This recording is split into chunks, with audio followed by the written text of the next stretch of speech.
नहीं होता, ऐसा नहीं होता है। हाँ, क्या किया है फानी चीजों में, जो आज है कल कचरा है। मुझे बताइए, बुत जितना भी अच्छा क्यों ना हो, एंड उसका क्या है? हाँ, कचरा है। जितना भी अच्छा बुत क्यों ना हो, एंड में क्या है? कचरा है। फिर हमने शायद आज वैसा ही किया होगा जैसा यहां पर लिखा हुआ। आगे पढ़िए क्या लिखा है। और उसने ऐलान कर दिया कि कल खुदावन की ईद, सुबह ईद है, और दूसरे दिन सुबह सवेरे उठकर सुबह उठते ही उन्होंने कुर्बानियां चढ़ाई। सुबह उठते ही कुर्बानियां चढ़ाई। नाश्ता मेरे लो, तड़के ही नाश्ता असी ले आवांगे। आप समझ रहे हैं ना मैं क्या कह रहा हूं? आगे और सलामती की कुर्बानियां गुजराई। फिर देगे मनते जो मानी है पूरे साल की। सलामती की कुर्बानियां ये बच्चों के लिए है, ये बड़ों के लिए, या फलां के लिए, फलां के लिए है। ऐसा ही है या नहीं है? सुबह उठते ही तड़के ही कुर्बानी दी जा रही है, और फिर थोड़ा टाइम गुजरते ही सलामती की कुर्बानियां भी गुजरानी जा रही है। अभी बात यहां खत्म नहीं है, अभी बात यहां पर खत्म नहीं, अभी तो चालू हुआ है। अभी तड़के तड़के क्या किया है? कुर्बानियां गुजरानी, सलामती, फिर सलामती की कुर्बानियां गुजरानी, फिर उन लोगों ने बैठकर खाया, फिर क्या किया? बैठकर खाया, माल पकाए, रोस्ट ब्रोस्ट ये वो, मतलब सब किया। मैं आपकी बातें नहीं कर रहा हूं, मैं बुद्ध प्रस्तों की बात कर रहा हूं जो यहां पर लिखी हुई। क्या किया? खाया पिया और उठकर खेल कूद में लगे। उठे, और फिर अगला काम। ये ऐसी बदरू है, जब तक खेल कूद ना कर ले तब तक ईद खत्म नहीं होती है। ये बुत प्रस्तों की बदरू ऐसी बदरू है, जब तक पार्क घूम के नहीं आएंगे तब तक ईद खत्म नहीं होती है। जब तक खेल कूद नहीं हुआ ईद खत्म। कौन कह रहा है? पादरी सैमुअल। बाइबल में लिखा हुआ, इसलिए मैंने कहा था बाइबल अपनी साथ लेके आनी है। डायरी भी साथ लेके आनी है, पेंसिल भी लेके आनी है। नहीं है तो हम दे देते। बाइबल आपके पास है, आपने खुद घर जाके पढ़ना है, क्योंकि ये फसा खुदावंत की फसा है जिसको मनाने के लिए हम यहां पर उसको सीख रहे हैं। ये फसा खुदावंत की है, लेकिन गुजारते कहां पर हैं? फसा किसकी है जी? फसा किसकी है? गुजर कहां पर रही है?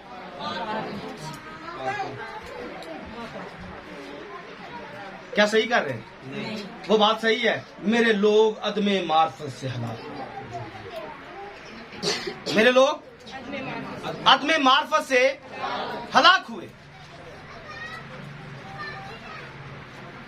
क्या आप भी हलाक होना चाहते हैं? नहीं। या जिंदगी पाना चाहते हैं? जिंदगी पाना। मैंने आपको शुरू में कहा, ये ईदें खुदावंत का मास्टर प्लान है। अगर मास्टर प्लान को समझ लिया है, हम जिंदगी पा सकते हैं। फिर मैंने दूसरी बात शुरू की। खुदावंत ने कहा, जाओ, जाकर गांव के सामने जाओ और जाकर फसा की तैयारी करो। कभी हमने कहा फसा की तैयारी करते हैं? हाँ, कभी हमने कहा? कभी हमें किसी खादिम ने कहा हो, भाई सुबह फसा की ईद है, सुबह हमने तैयारी करनी है, सुबह ईद मनाएंगे, फसा मनाएंगे? बाय द वे, फसा होती कब है जी? फसा होती कब है? फसा कब होती है? 14वीं शाम को, सुबह के टाइम, दोपहर के टाइम, शाम के टाइम। कब? शाम के टाइम। शाम का टाइम फसा होती है। इशाई रुबानी चर्चेज में कब होती है? हाँ जी, चर्चेज में कब होती है? सुबह भी होती है, शाम भी। सुबह भी होती, शाम भी होती है। रौला कितने में? ये सुबह क्यों होती है? फसा तो शाम को की जाती है। मैंने भाईजान साहब से कहा था कि जिस बंदे को ईद फसा का इल्म नहीं है उसको कभी भी इशायर बानी की समझ नहीं आ सकती कि ये इशायर बानी क्या चीज है। इसकी डॉक्ट्रेन अगर समझनी है इशायर बानी की, आपको फसा को समझना ही पड़ेगा। आइए देखिए ईद फसा को पढ़ते हैं लूका की इंजील में, वापिस आएंगे 22वें बाब में।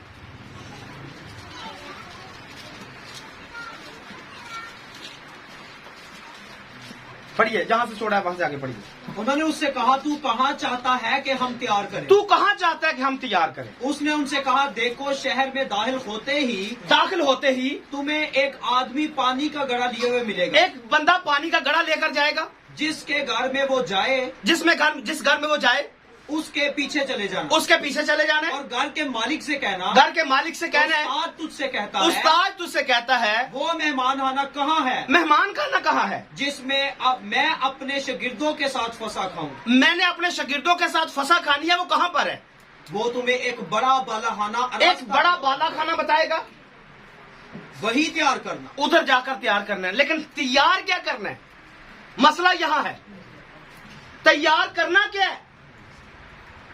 अगर आपने खरूज 12वां बाब गौर से पढ़ा है तो आपको समझ में आएगा, वहां लिखा हुआ कि तैयार क्या करना है। गोश्त लिखा हुआ है या नहीं लिखा है? उबाल कर नहीं खाना है, भून कर खाना है, लिखा है या नहीं लिखा है? जूती पहन के खानी है, जूती पहनी होगी, मतलब कमर बंधी हुई होगी, छड़ी हाथ में होगी या नहीं? सारी चीजें चाहिए। तो आपको समझ में आया कि वो सारी चीजें तो वहां लिखी हैं। यीशु क्या कह रहे थे? जाओ जाकर ये सारी चीजों का बंदोबस्त करो, क्योंकि हमने फसा खानी है। आपको समझ में आ रहा है? हमने क्या करना है? मैंने पूछा, क्या कभी हमने सोटियों का इंतजाम किया है, जूतियों का इंतजाम किया है, कमरबंद का इंतजाम किया है, कभी बर्रे का इंतजाम किया है? क्यों? वजह जी पता ही नहीं है। फिर कह सकते मेरे लोग अदम मार्फत से हलाक हुए। पता होना जरूरी है। ना वाकफियत खतरे से खाली नहीं है। ना वाकफियत खतरे से अगर नहीं पता है तो इसमें खुदा की गलती नहीं है। इसमें खुदा की गलती, खुदा ने तो बाइबल आपके हाथ में दी, पढ़िए इसको, क्यों नहीं पढ़ते हो? और टीचर भी खुदा ने यहां पर रखे हुए, खादम रखे हुए, पूछिए उनसे। अगर नहीं बताते तो फिर खुदा के साथ गिला करे, खुदा ने तेरे बंदे को पूछा, ने दसिया नहीं। खुदा डायरेक्ट बता देगा। याद रखिए, पीछे मैंने आपको खरूज 6 बाब में पढ़ाया है। कितनी बातें हाईलाइट की हैं? 4। और यहां पर कितने प्याले आपको नजर आ रहे हैं? 4। याद रखिए, ईद फसा की टेबल के ऊपर 4 प्यालों का इंतजाम किया जाता था। जब ईद फसा मनाई जाती थी तो 4 प्याले वहां पर रखे जाते थे। और पहला प्याला किस बात की अलामत है? पीछे हमने जो हवाले मैंने आपको दिए, निकालिए जरा जल्दी से। बुलंद आवाज से पढ़ने कोई मसला नहीं है। जो आपने नोट किए हुए हैं उनको यहां पर मिलाइए इनके साथ। मैं बोझ के नीचे से निकालूंगा। पहला प्याला किस बात के लिए है? मैं क्या करूंगा? बोझ के नीचे से निकालूंगा। नंबर 2 पर गुलामी से आजाद करूंगा। नंबर 3 पर अपना हाथ बढ़ाऊंगा और उनको बड़ी सजा, अपना हाथ बढ़ाऊंगा और उनको बड़ी बड़ी सजाएं देकर उनको रिहाई दूंगा। और नंबर 4 पर तुम मेरी कौम बनूंगा। अच्छा, यीशु मसीह ने जब ये ईद मनाई है, क्या वाकई ये 4 प्याले वहां पर थे? क्या वाकई शागिर्दों ने इन प्यालों का इंतजाम किया? नंबर 2 पर दूसरी साइड पर चीजें लिखी हैं। 4 कप आपको नजर आ रहे हैं? वहां पर 4 कप नजर आ रहे हैं। आपको रोटी नजर आ रही है। नीचे आपको कुछ सब्जियां नजर आ रही हैं। जो पीछे लिखा हुआ कड़वे साग पात लिखे हुए हैं। ये सारी चीजें जिसको आप रफाकती खाना कहते हैं। याद रखिए, रफाकती खाने में कोई देगे शेगे नहीं होती थी कि चावल पक गए हैं। रफाकती खाने में ये सब कुछ चलता है। ये फसा है जिसको मनाना है। लेकिन यहां पर हमारा रूल थोड़ा, क्योंकि पता नहीं है तो जो दिल में आता है वो कर लेते हैं। ये बनी इस्राएल की फसा है। आइए जरा देखिए इसकी 14 नंबर आयत को देखिए, लूका 22 बाब की 14 नंबर आयत से। जब वक्त हो गया जी, तो वो खाना खाने बैठा, जब वक्त हो गया तो वो खाना खाने बैठा और रसूल उसके साथ बैठे। रसूल उसके साथ बैठे। उसने उनसे कहा, उसने उनसे कहा, मुझे बड़ी आरजू थी। मुझे बड़ी आरजू थी। यहां पर रुकिए, यूहन्ना के इंजील में आइए, जरा 13 नंबर बाब निकालिए। जी, पहली ऐसे पढ़िए। ईदे फसा से पहले जब यीशु ने जान लिया, ईदे फसा से पहले जब यीशु ने जान लिया कि मेरा वो वक्त आ पहुंचा, मेरा वो वक्त आन पहुंचा है, दुनिया से रुखसत हो, अब दुनिया से रुखसत होकर बाप के पास जाऊं, बाप के पास जाऊं, तो अपने उन लोगों से, अपने उन लोगों से जो दुनिया में थे, जैसी मोहब्बत रखता था, जैसी मोहब्बत रखता था, आखिर तक वैसे ही मोहब्बत रखता रहा। और जब इब्लीस शमौन के बेटे यहूदा अस्करयुती के दिल में डाल चुका था जी कि उसे पकड़वाए, शाम का खाना खाते वक्त यीशु ने ये जानकर, दूसरा हवाला कोई बंदा निकाल के रखे, जैसे छूटेगा उसके वापस आना है। यीशु ने ये जानकर के बाप ने सब चीजें मेरे हाथ में कर दी हैं, और मैं खुदा के पास से आया, मैं उसके पास से आया हूँ, और खुदा ही के वापस उसके पास जाऊंगा। दस्तरख्वान से उठकर आप उठे, कपड़े उतारे और रुमाल लिया है, अपनी कमर में बांधा है। इसके बाद बर्तन में, आपको समझ में आया कि फसा की ईद पर या फसा के टाइम पर इस कपड़े की भी जरूरत है, इस पानी की भी जरूरत है, एक टेबल की भी जरूरत है। फसा के मौके पर ये सारी चीजें यहां पर लिखी हुई हैं। वो उठे और क्या किया उसने? बर्तन में पानी डाला, शागिर्दों के पांव धोने शुरू किए। और जो आज शायर बानी के टाइम पर क्या हम पांव धोते? अगर किसी के जहन में ये आए कि भाई ये सिर्फ जुमेरात को, मतलब आखिरी जो पाक जुमेरात उसमें करना है, तो फिर आपको पूरा साल किसने कहा कि आपने ये शायर बानी की मीटिंग करनी है? बाइबल में से कहां से आपने निकाल लिया? अगर सिर्फ पांव आपने पाक जुमेरात को धोने हैं तो फिर पूरा साल शायर बानी करने की जरूरत नहीं है आपको। अगर आपको लगता है कि पाक जुमेरात वाले दिन ही शाम को करनी है, तो बाकी की इजाजत आपको किसने दिया सुबह को करने की? यह फसा खुदावंद की है, कोई मजाक नहीं है। कोई भी नामुनासिब तौर पर इसमें शामिल होगा सजा पाएगा। और आज मैं फिर से कहूंगा, पौलुस रसूल की तरह, आज बतेरे कलीसियों में इसी वजह से बीमार रहते हैं क्योंकि वो गलत तरीके से शायर बन लेते हैं और ऐलान करते रहते हैं, हम दुआ करते हैं, हम रोजे रखते हैं, ईद मतलब ये करते वो करते, लेकिन बीमारी घरों से जाती नहीं। वजह आपकी शायर बानी है, आपकी शायर बानी दुरुस्त नहीं है। आप गलत तरीके से शायर बानी लेते हो, बगैर पांव धोए, बगैर अंदर से गंदगी निकाले, गंद के ऊपर आप पाक चीज को लाते हो, और गंद के ऊपर पाक चीज को लाने से हमारी बर्बादी होती है। और कलीसियाओं ने इस यीशु के लहू को, उसके बदन को बेहुरमत किया हुआ है। यह फसा खुदावंद की है, यह मजाक नहीं है। क्या करते हैं यीशु के लहू के साथ? जो हमारा, जिसका दिल करता है, जो जी चाहता है, हम उसके साथ वो करते हैं। लेकिन हमने समझना है, 2 दिन के बाद हम इसी फसा को मनाने वाले हैं, और हमने आज बड़ी खुदा की पाक मर्जी के मुताबिक ये दिन रखा है, ताकि जब आप 2 दिन के बाद फसा में शामिल हो तो आप पूरे ध्यान और ज्ञान के साथ कलाम मुकद्दस के मुताबिक आप ईद फसा में शामिल हो सके। आमीन। पढ़िए आगे क्या लिखा है। यीशु मसीह ने पांव धोने अपने शागिर्दों को शुरू किए।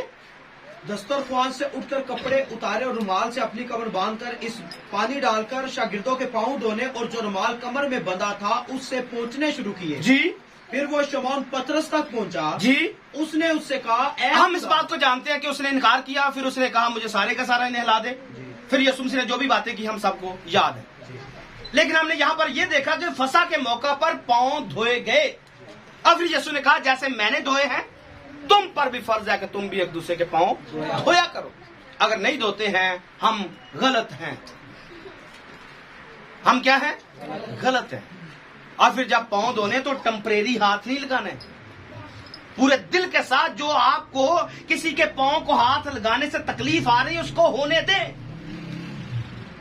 उस तकलीफ को, वही तकलीफ शैतान है जो आपके अंदर बैठा हुआ है, ये शायर बानी आपको बरकत नहीं लेने देगी। ये वाली जो चीज है आपको बरकत से महरूम रखेगी। खुलूसे दिल से, खुलूसे नीयत से दूसरे के पांवों को धोना है। ये पांव धोने पर हमने सिखाया हुआ है। ये पांव धोना मामूली नहीं है। ये पांव धोना कलीसियों के अंदर दोबारा से बपतिस्मा होता है। पांव धोना ये बपतिस्मा है। जो एक बार नहा चुका उसे पांव धोने के सिवा कोई और करने की काम करने की जरूरत हाजत नहीं है। क्यों? क्योंकि पूरे महीने में हम हजारों गलतियां कर जाते हैं। गंदगी वापस हमारी जिंदगी में आ जाती है, गुनाह फिर से वापस आ जाता है, नफरतें कलीसियों में बढ़ जाती हैं, क्योंकि शैतान इस शायर बानी के दूसरे तीसरे दिन ही काम करना शुरू कर देता है, बल्कि उसी वक्त करना शुरू कर देता है। और जब हम किसी के पांव धोते हैं तो हमारी उस बंदे की गंदगी नहीं, हमारे दिल पर जो गंदगी आती है वो धुलती है और हम पाक होकर, साफ होकर यीशु के लहू को, उसके बदन को खा सकते हैं। इतना जरूरी है पांव धोना।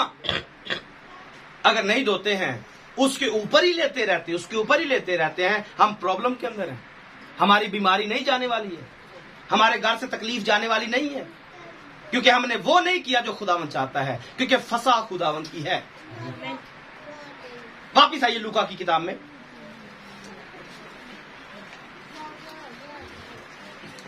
जल्दी से 14वीं आयत को। मैंने पहले बोला था पढ़ना है। और जब वक्त हो गया तो वो खाना खाने बैठा और रसूल उसके साथ बैठे। तो मैंने लिंक आपको दिया है कि जब बैठे हैं तो यीशु फौरन उठा है। यहां नहीं लिखा है, यूहन्ना ने इसको कोट किया है। जैसे वो बैठे यीशु उठ गया और उसने पांव धोए। फिर अगला काम खुदा ने क्या किया? उसने उनसे कहा मुझे बड़ी आरज़ू थी कि दुख सहने से पहले ये फसा तुम्हारे साथ खाऊं। क्योंकि मैं तुमसे कहता हूँ कि उसे कभी न खाऊंगा जब तक वो खुदा की बादशाही में पूरा ना हो। क्या करूंगा? जब तक वो खुदा की बादशाही में पूरा ना हो। ये फसा कभी नहीं खाऊंगा जब तक खुदा की बादशाही में पूरा। एंड में आगे जाके बताता हूँ पूरा क्या होना है। आगे पढ़िए क्या लिखा है। फिर उसने प्याला लिया। और हमारे यहाँ क्या होता है? रोटी पहले या प्याला पहले?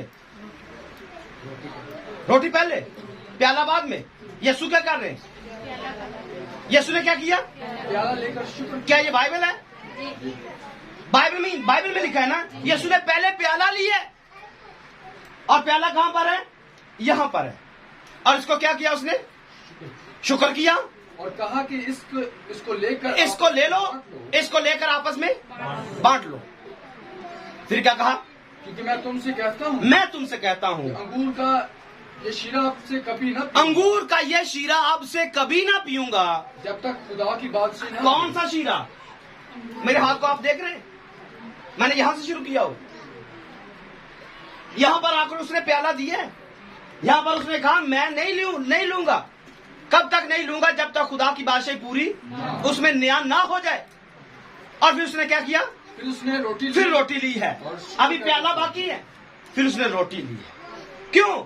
ऐसा क्यों हुआ? वापिस वादे पढ़िए, जल्दी कीजिए, वादे पढ़िए। मैं बोझ के नीचे से तुमको निकालूंगा। फिर आगे क्या हुआ? मैं गुलामी से आजाद करूंगा। मैं बड़ी बड़ी सजाएं दूंगा। अभी आज की जो रात में ये फसा चल रही है, इसमें पहला काम क्या होने वाला है? हम बोझ से निकाले जाने वाले हैं। हम बोझ से आज की रात में फसा में, ये फसा खुदावंद की है, क्योंकि ये मास्टर प्लान है खुदा का। और उसमें पहला प्याला, पहली बात इस बात की निशानदेही करती है, मैं क्या करूंगा? तुम्हें बोझ से निकालूंगा। नंबर 2 पर गुलामी से आजाद करूंगा। क्या हम आजाद हो चुके हैं? जी। होने के बाद भी इधर ही है, अभी पेंडिंग है। हम हर रोज आजाद होने की कोशिश करते हैं। हम रोज आजाद होते हैं, रोज फंस जाते हैं, रोज आजाद होते हैं, रोज फंस जाते हैं। पर एक वक्त आने वाला है जब खुदावंद हमें अपने साथ हमेशा के लिए ले जाएगा। वो हमारे साथ होगा, हम उसके साथ होंगे। और फिर नंबर 3 पर क्या है?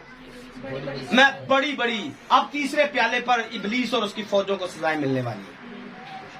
और नंबर 4 पर अपनी कौम बनाओ। रोटी ली है, रोटी ली है। प्यालों के बाद उसने क्या किया? रोटी ली, रोटी लेकर शागिर्दों को दे दी है। और फिर उसके बाद क्या कहा? उनको दी कि ये मेरा बदन है, ये मेरा बदन है तुम्हारे वास्ते दिया जाता, जो तुम्हारे वास्ते दिया जाता है। मेरी यादगिरी के लिए यही किया करो। और इसी तरह खाने के बाद प्याला लिया, इसी तरह खाने के बाद उसने क्या किया? प्याला लिया, लेकर उनको दिया कि ये प्याला मेरे खून में नया अहद। कौन सा प्याला? जो मैंने चौथा आपको छोड़ा है, चौथा प्याला। उसने क्या कहा?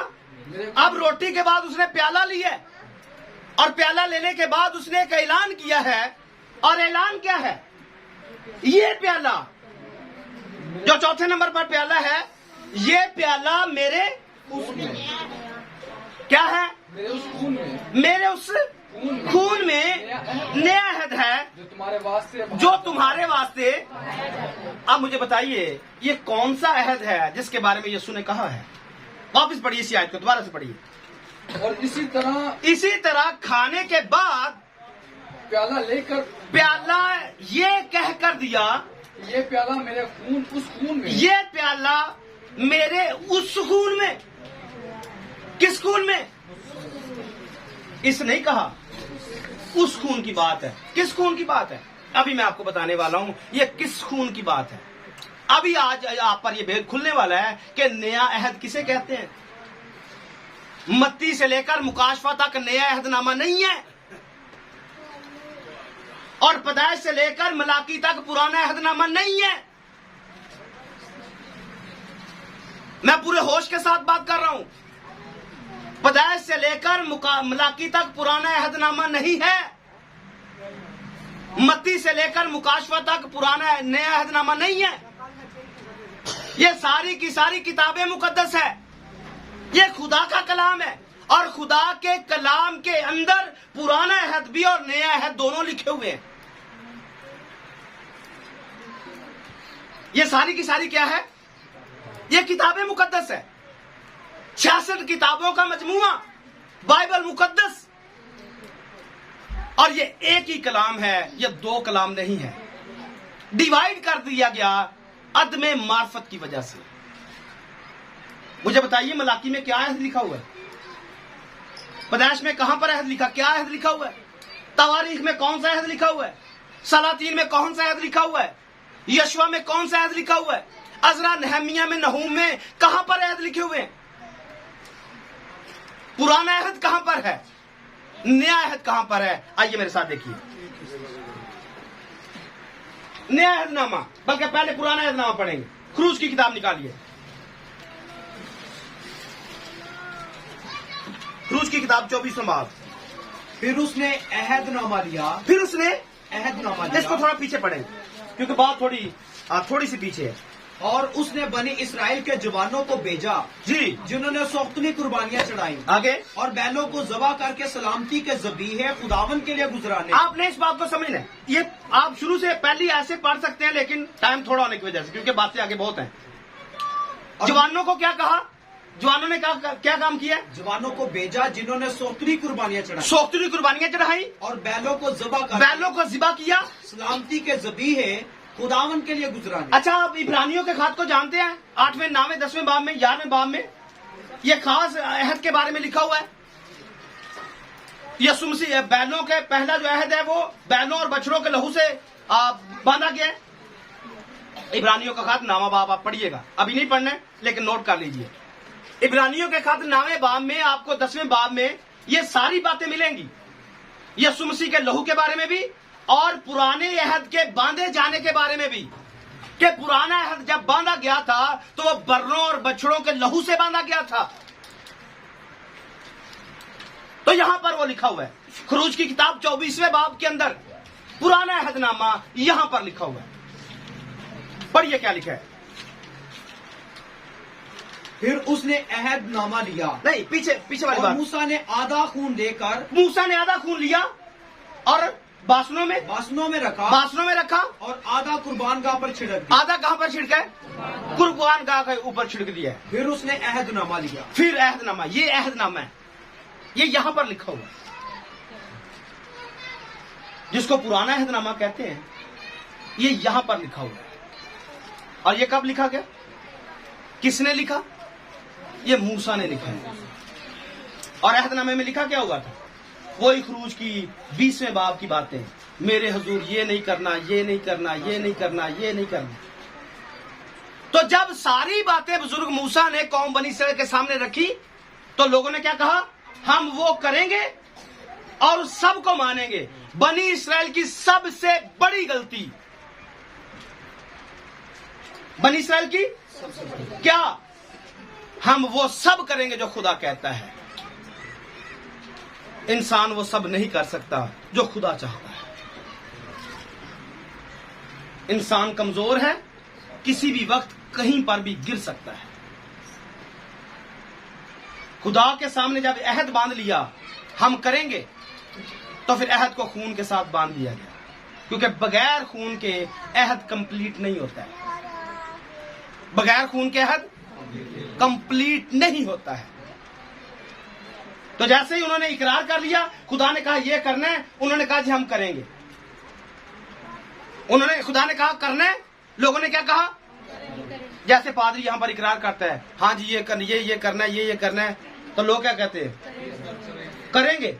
और बाद में फिर अहद टूट जाता है। तो जब अहद टूटता तो सजा तो बनती है। हमें समझ नहीं आता हम कैसे कैसे फंसे होते हैं। बीमारियां, दुख, तकलीफें घर से निकलती क्यों नहीं है? फिर साल गुजर जाते हैं, याद ही नहीं आता है तकलीफ आई क्यों है। और पता बाद में 2, 4, 10 साल, 20 साल बाद पता चलता है, ओहो कोई मन्नत मन्नी से अहद बांधा था, वो माना नहीं है। इसलिए लिखा है मन्नत मानने में जल्दी ना कर। फिर यह ना कह के भूल चूक हो गई है, क्योंकि जब अहद बंध जाता है तो फिर खुदा अपने अहद में कायम हो जाता है। तो पुराने अहदनामे में लोगों ने गलती की, खुदा ने अब्राहम को फंसने नहीं दिया। ये एक उसका मास्टर प्लान था ये भी, कि अब्राहम सोएगा और कौम मिस्र के अंदर जाएगी। खुदा एक नक्शा खींच रहा था, लेकिन खुदा ने जब अहद बांधा तो अब्राहम को नींद आ गई, वो सो गया। खुदा ने अकेले ने अहद बांधा है, अब्राहम ने अहद नहीं बांधा है। अब्राहम सोया हुआ है और खुदा जलती आग की तरह उसमें से गोश्त के टुकड़ों में से चलकर अकेला गया है। खुदा ने अकेले ने अहद बांधा है। पर जब बनी इसराइल की बात करते हैं, पुराने अहद की बात करते हैं, तो लोगों ने और खुदा ने मिलकर बांधा है। और फिर इसी को लेकर लोगों को समझ नहीं आई है। लोगों ने कहा शरीयत सही नहीं है, शरीयत में नुक्स है। तो याद रखिए, नुक्स शरीयत के अंदर नहीं है, नुक्स लोगों के अंदर है कि लोग इस पर पूरे नहीं उतरते हैं। खुदा के कलाम में नुक्स नहीं है। नुक्स लिखा, वो उनके नुक्स बताकर उनको बात करता है। तो नुक्स कलाम में नहीं, नुक्स लोगों के अंदर है कि लोग इस पर पूरे नहीं उतरते हैं। आमीन। फिर क्या हुआ, आगे पढ़िए जरा। तब मूसा ने उस खून को लेकर लोगों पर छिड़का। लोगों पर क्या कर दिया? छिड़का। आधा मजबा के ऊपर छिड़का और फिर लोगों के ऊपर छिड़का और कहा, और क्या कहा? देखो ये उस अहद का खून है। देखो, अभी आपने सुनना है गौर से। देखो ये उस अहद का खून। किस अहद का? जो खुदावन ने, जो अभी अभी तुमने इकरार किया है, इन सब बातों के बारे में, इन सब बातों के बारे में तुम्हारे साथ खुदा ने बांधा है। आमीन। तो यहाँ पर आपने पकड़ा है, पुराना अहदनामा खून के साथ बांधा गया है। पुराना अहदनामा खून के साथ बांधा गया। ये पुराना अहदनामा लिखा हुआ है। खरूज 20वां बाब पुराना अहदनामा है। और आगे 24वें बाब में इस अहद की तस्दीक कर दी जाती है कि अहद बन गया है, एग्रीमेंट हो गया है। पूरी पैदाइश से मलाकी तक पूरा अहदनामा नहीं है, वो सारे का सारा खुदा का कलाम है और उसमें पुराना अहदनामा लिखा हुआ है। और उसको लेकर लोगों ने कहा है जी ये पुराना अहदनामा है, वरना इसको तनाख कहा जाता है। इस पुराने अहदनामे को तनाख कहा जाता है, जिसमें तौरेत भी है, नबियों की किताबें भी हैं और फिर साइफुल अंबिया भी हैं। या तो तवारीख की किताबें भी मौजूद है, जिसमें ज़बूर की किताबें मौजूद है, हमदो सताइश की किताबें मौजूद है, नज़्म ज़ब्त की किताबें मौजूद है। तो पुराना अहदनामा मैंने आपको दिखाया कि ये अहदनामा लिखा हुआ है। आगे पढ़िए, नया अहदनामा पढ़िए। नया अहदनामा कहां पर लिखा हुआ है? इस्तिस्ना की किताब 29वां बाब निकालिए, इसको पहले ऐसे पढ़ना है। इसराइलियों के साथ जिस अहद के बांधने का हुक्म खुदावन ने मूसा को मुआब के मुल्क में दिया। अब यहां पर आपने फिर से गौर से सुनना है। मैंने शुरू में बताया यसु किन का बात से? यहूदियों का। ऐसा ही हमने शुरू में पढ़ा है ना, यसु यहूदियों का बात से। फिर हमने देखा कि अगर ये ईदें यहूदियों की हैं तो यसु भी यहूदियों का है, हम कौन है? अभी हम देख रहे हैं पुराना अहदनामा हमने देखा, अभी हम नया अहदनामा देख रहे हैं। नया अहदनामा क्या कहता है? इसराइलियों के साथ जिस अहद के बांधने का हुक्म खुदावन ने मूसा को मुआब के मुल्क में दिया। मूसा को मुआब के मुल्क में दिया था, उसकी ये बातें हैं। उसकी ये बातें हैं। ये उस अहद से अलग है। ये उस अहद से अलग है। किस अहद से? जो उसने उनके साथ हूरब में जो हूरब में अहद बांधा गया था, ये बातें उनसे अलग हैं। ये वो बातें नहीं है।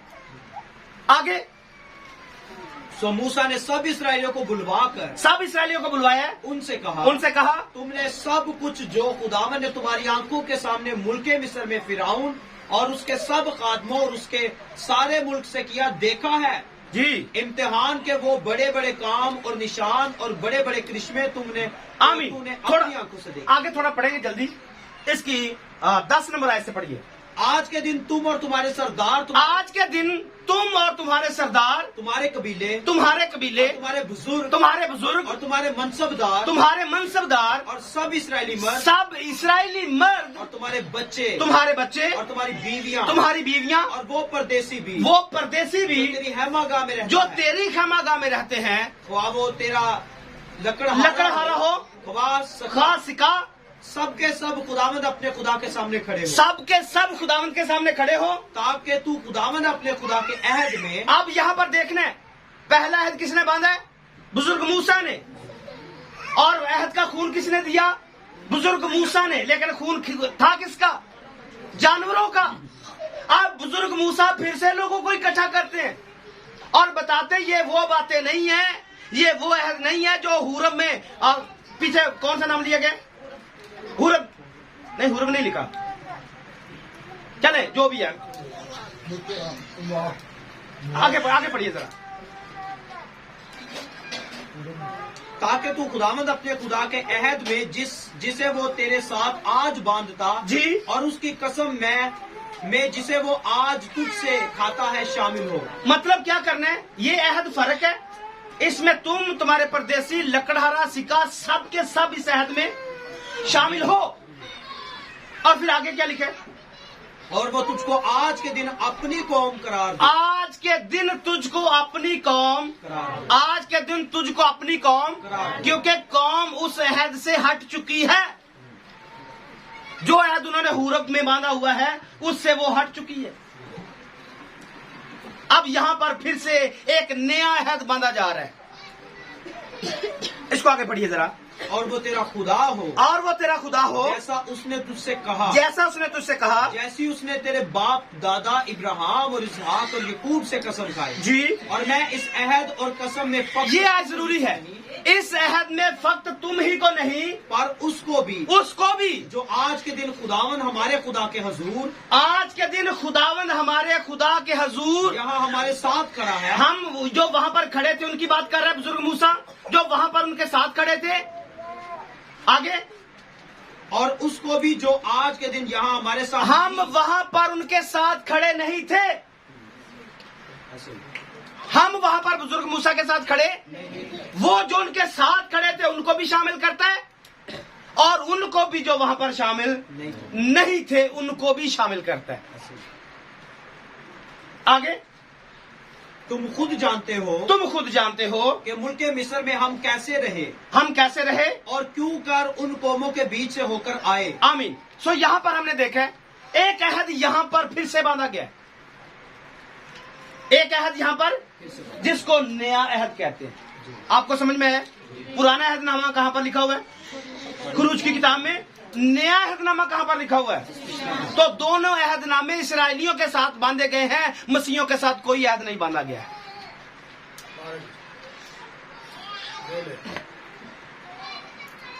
गैर कौमों के साथ कोई अहद नहीं है, अहद इसराइलियों के साथ है, दोनों के दोनों। हमें तो फजल खुदा ने किया कि नए अहदनामा में मूसा के वसीला से ये कहलवाया कि इनको भी शामिल करता हूं और उनको भी शामिल करता हूं जो यहां पर नहीं है। और फजल यहां पर है कि तेरे वसीला से कौमें बरकत पाएंगी। फजल 12वें बाब की 3री आयत के अंदर लिखा हुआ है, पैदाइश की किताब में। वो फजल वहां पर छुपा हुआ है और इसको हमने सेमिनार के अंदर देखा है। फजल यीशु मसीह की सलीब के वसीला से हुआ।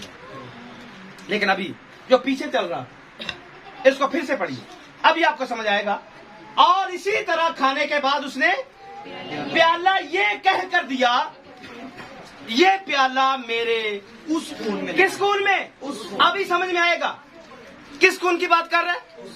किसकी? किसकी? जो बुजुर्ग मूसा ने इस्तिस्ना की किताब 29वें बाब में लोगों को इकट्ठा तो किया, लोगों को बताया ये अहद फर्क है, पर बुजुर्ग मूसा ने पहले अहद का खून बैलों और बछड़ों के खून से बांधा, पर नए अहदनामे का दरमियानी खुदावंद यीशु मसीह का लहू है। ईद फसा खुदावंद के नए अहद की ईद है। ईद फसा खुदावंद के नए अहद की ईद है, जिसमें हम शामिल कर दिए गए हैं यीशु मसीह के लहू के वसीला। आमीन।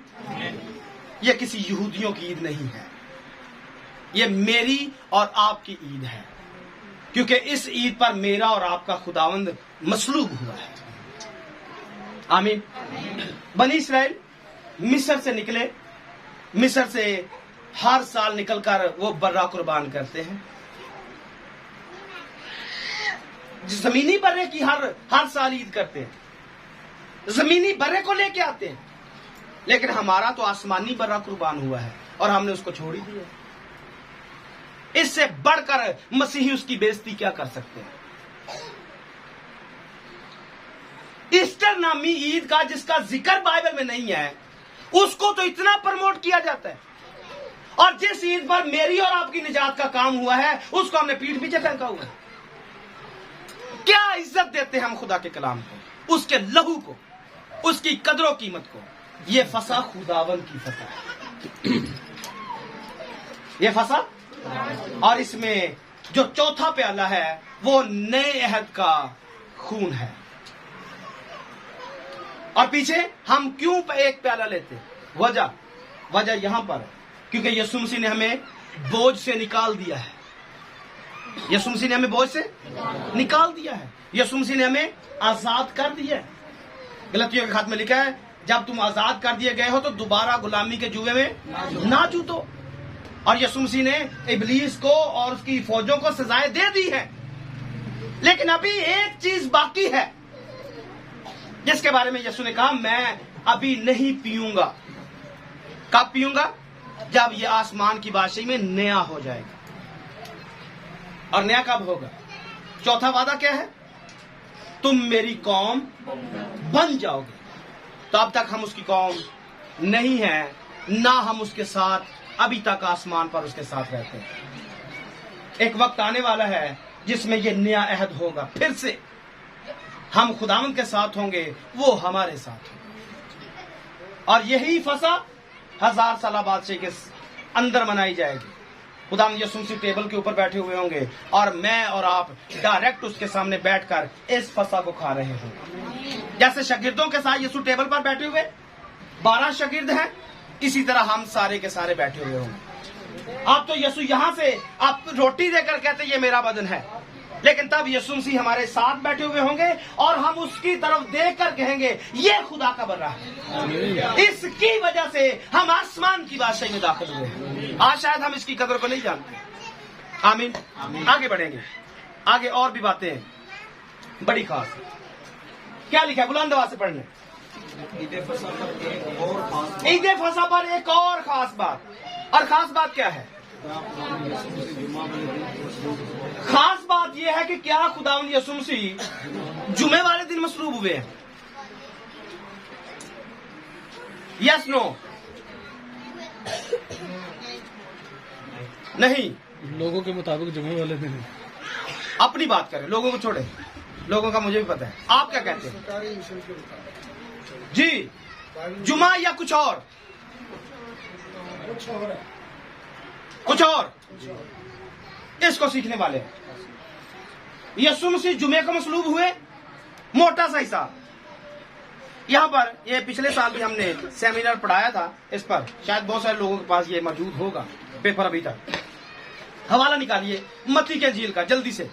मत्ती के इंजील 12वां बाब उसकी 40 नंबर आए। क्योंकि जैसे यूना 3 रात जैसे यूना 3 रात दिन मछली के पेट में रहा, मछली के पेट में रहा। इस बात को समझना है, यूना 3 रात दिन मछली के पेट में रहा। वैसे ही इब्ने आदम 3 रात दिन। यूना को कोई बंदा हवाला निकाले, एक बाब की 17 आयत, यूना 1:17। वैसे ही इब्ने आदम 3 रात दिन जमीन के अंदर रहेगा। जमीन के अंदर कहाँ पर रहेगा? जमीन के अंदर। कहाँ पर रहेगा? जमीन के अंदर रहेगा। अब मुझे बताइए, जुमे को यीशु मरते हैं। अच्छा एक और बात, क्या यीशु रोजों में मर जाते हैं? हाँ, रोजों में मरते हैं? कि यीशु ने जब 40 दिन का फाका किया हुआ था यीशु मर गया?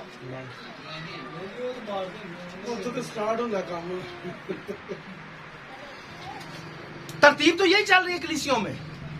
इसको देखना है बाइबल किधर है और हम कहां पर हैं। क्या यीशु रोजों में मरा? हाँ हाँ या नहीं? फिर करते क्यों है? अच्छा, क्या यीशु ने बुध वाले दिन रोजा रखा था? नहीं। और अपने माथे में कोई स्वाद लगाई हो, राख लगाई हो? हाँ या ना? यीशु ने जब रोजा रखा था तो उसने अपने सर में खाक डाल ली थी या माथे पे कोई क्रास बना ली थी? Yes no? बोलिए ना। अच्छा, यीशु इतवार वाले दिन रोजे में छुट्टी करते थे? हम तो यहाँ पर करते हैं।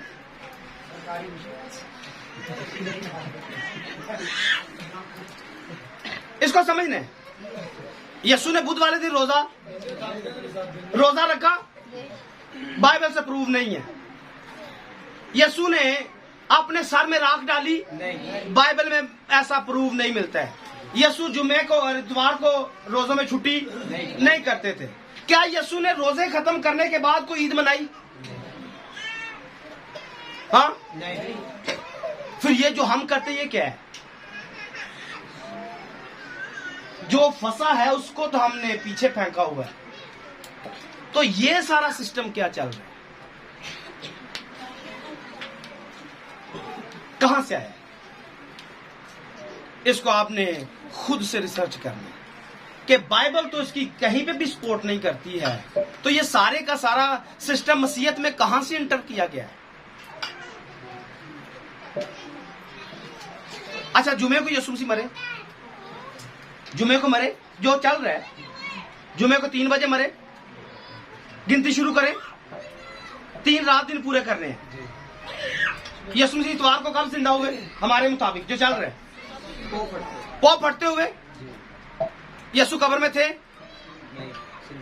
यीशु कब्र में थे या हाँ या ना? कब्र में थे जब औरतें गई? क्या कहा उसने? अपने कहने के मुताबिक जी उठा। किसके कहने के मुताबिक उठा है? कुछ लोग तो कहते उसे खुदा ने जिंदा किया। हाँ, कुछ लोग तो कहते खुदा ने जिंदा किया। बाइबल तो कह रही उसने वो अपने कहे के मुताबिक जिंदा हो गया। और ये गवाही जमीनी नहीं, आसमानी गवाही है। फरिश्तों की गवाही पर टैबलो तो बहुत रचा लेते हैं चर्चों में। इस फरिश्ते की गवाही आपको समझ में क्यों नहीं आती है? जो कहता है कि जिंदा को मुर्दों में क्यों ढूंढती हो? अभी जुलूस निकालने के बाद फिर ढूंढना है, फिर एंड में जवाब यही आना है, जिंदा को क्यों ढूंढते हो मुर्दों में भाई? हाँ, ऐसा ही है या नहीं? ऐसा होने वाला, देखना आप 2-3 दिन बाद मोमबत्तियां लेकर उसे ढूंढने की कोशिश करेंगे। मैं अभी आपको आज सच बताता हूं, यीशु जिंदा कब हुए थे, यीशु जिंदा किस वक्त हुए थे? पॉप उठते वक्त जिंदा हुए या उनके जिंदा होने का वक्त कोई और था? सीखना चाहते हैं? सीखना चाहते हैं? मूवी वाले ने समझाओ, काला पे है, काला पहन की जरूरत नहीं, देख पक्की है, आप आराम करें। लोगों को बुलाया इसलिए ताकि हम सच को जान सकें। जी आगे बढ़ेंगे। क्या लिखा है जी? ईस्टर या ईद फसा? बाइबल की ईद कौन सी है? ईस्टर या ईद फसा? अच्छा, ईस्टर जो है ये फर्क जगह पे आता है और ईद फसा फर्क जगह पे आती है, जिसको हमारी जुबान में गुड फ्राइडे कहते हैं। गुड फ्राइडे का जिक्र कभी बाइबल में पढ़ा आपने? जिसको गुड फ्राइडे कहते हैं वो ईद फसा है, क्योंकि गुड फ्राइडे वाला टाइम वो टाइम है जिसमें यह माना जाता है कि यीशु ने 12 बजे स्लीप पर थे, अंधेरा हो गया और 3 बजे यीशु ने जान दी है, तो उसको गुड फ्राइडे कहते हैं। वो ईद फसा का दिन होता है। और जिसको ईस्टर कहते हैं, बाइबल उसे पहले फलों की ईद कहती है। यह फर्क है, दोनों चीजें फर्क है। यहां पर क्या लिखा है? मुख्तलिफ और बेगाना तलीम। जो अभी तक मैंने पीछे आपको चंद बातें सिखाई हैं, बताई हैं, वो सारी की सारी ये है। सारी की सारी क्या है? ये हमारी तलीम नहीं है, इसका बाइबल से कोई लेना देना नहीं है। बाइबल में किसी जगह पर 40 रोजों का जिक्र नहीं है। क्या आपने 40 रोजे रखने हैं और 40 रोजे बुध से शुरू करने हैं, राख सर पे डालनी है, इतवार को छुट्टी करनी है, गुड फ्राइडे को कुछ होना है, इसकी असलियत कुछ और है, अभी नहीं बताऊंगा, अलग बताऊंगा। आगे मसीही खुदावन की मसलूबियत का असल वाक्य। असल वाक्य क्या? आइए हम बाइबल मुकद्दस से वाक्य को पढ़ते हैं। यहां पर ये चैट आपके सामने लिखा हुआ है। ये यूं तो मैंने पूरे महीने का बनाया था, लेकिन इसको मैंने काट दिया बीच में से। आइए जल्दी से मत्ती के इंजील में जाएंगे, यहां से वाक्य को पढ़ेंगे।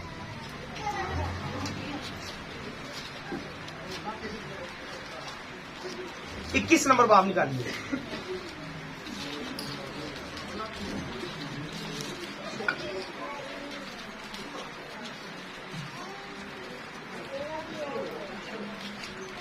जी पहली आयत से।